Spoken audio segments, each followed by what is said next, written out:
We called you last week concerning procuring a JATO. Procuring a JATO or a RATO. So far, we've had very little luck with getting anybody to return our calls.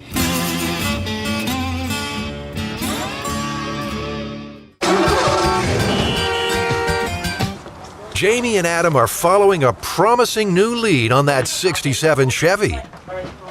Well, we're going to strap some rockets to its back end. Yeah. You know that thing where they took it out in the desert and set those up? I got the perfect car for you. We're going to do that. You got it.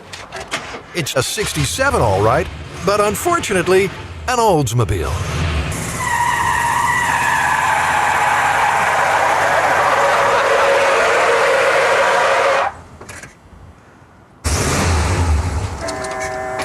This is your car if you want a car to put a rocket on. She's fast.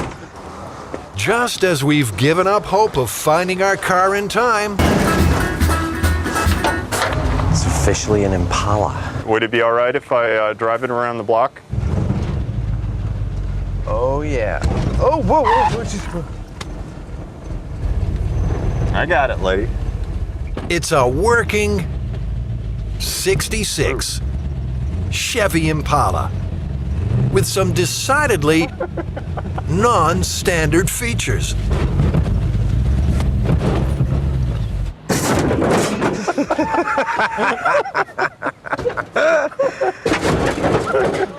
This is without a doubt our car. It's destiny.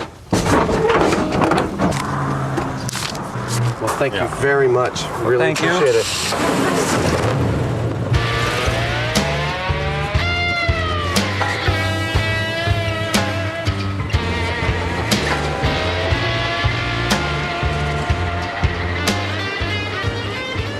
We are 8.5 miles from where we bought the car. It's 100 degrees. We're 3 hours from the shop. And thanks to a blocked fuel filter, our rocket car is doing exactly 0 miles per hour.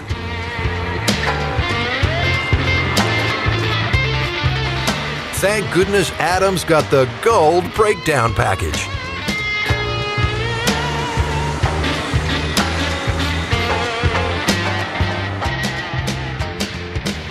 So, the Air Force apparently called us back and turned us down on the JATO rocket? Permission denied. Yeah, I think, did they call us back again just to deny permission again without being asked? Twice. So we got these things. Yeah. How are we going to, these are the hobby rockets. This is like an example, one of the tubes. How are we going to fire these off? Well, these are actually more powerful than the JATOs. The ones that, you know... But they're smaller. How's that possible? Well, we're going to use more of them. While they're running, they put out 1,500 pounds of thrust as opposed to 1,000 pounds, but they only last for 4 seconds.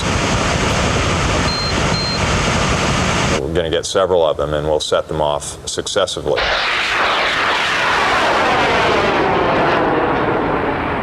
So we're going to put 3 of them on, and we'll probably put them on the car like this. We have a qualified operator that you have to have a license a federal license to be able to purchase these things and operate them. I would hope so. Yeah, and so we're going to have those guys set them off, and so that's what it's going to look like.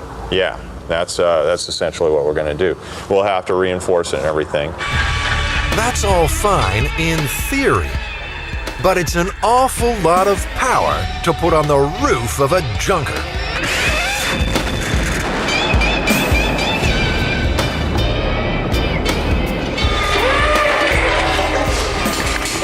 One pound of thrust is 2 horsepower. So one of those rocket motors at 1,500 pounds of thrust is 3,000 horsepower. Yeah. That'll make our Chevy almost 4 times as powerful as an Indy car. think of putting another car on top of this car. It's that kind of weight that's up there. So we want to probably build some kind of steel cage within the car's body to support this. Yeah, we need to have. We don't just want to like tie strap it to the roof or anything. Yeah, that would be a bad idea. Could probably rip the roof right off the car. Fire. Oh, how about that? There we go.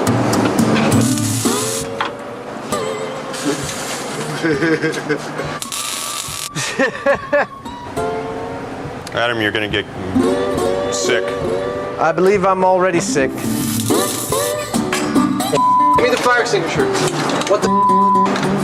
This time it's no joke. The fire's burning through the hydraulic lines. That sawdust with the hydraulic fluid's a nice little kind of wicky thing. Yeah. Wiki. I was thinking that we would drill up through here and bolt the top frame onto here. With this design, the whole roof structure becomes part of the rocket rack.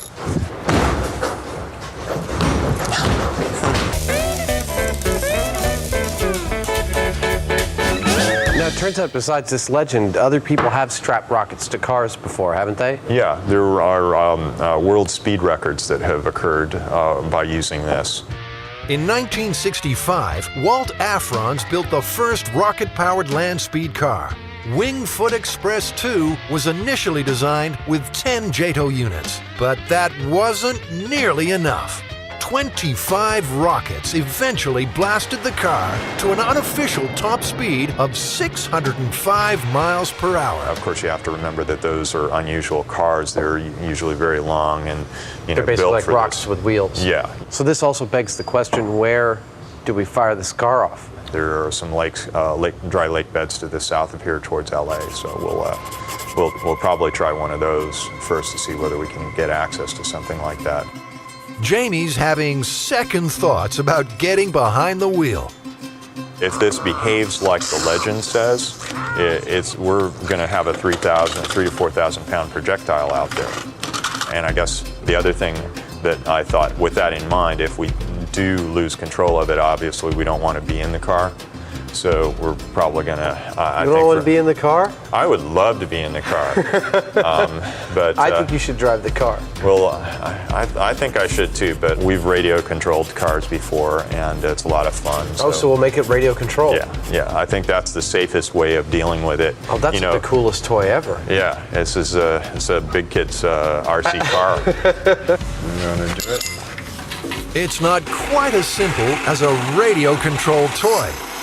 At 300 miles per hour, the forces on the steering servos will be immense. Servos are motors that are positionable, so we can precisely control the steering on this. Right. We need to have something pretty good, because if it's going that fast, we need to really be able to dial in on the aim, or it may go out of control. The transmitter also has dangerous limitations. One of the things is that these radio controls are only good for 1,000 meters or so, plus or minus. About half a mile. Yeah. For us to, if this thing is going 300 miles an hour, it's going to get out of range from us real quick, even if we're driving alongside. So we're probably going to have to think of ways of either getting we're going to have to go out and rent a really, really fast car, or we'll have to get a helicopter. It'd probably be the safest way of dealing with it. I'm going to try and start it. All right.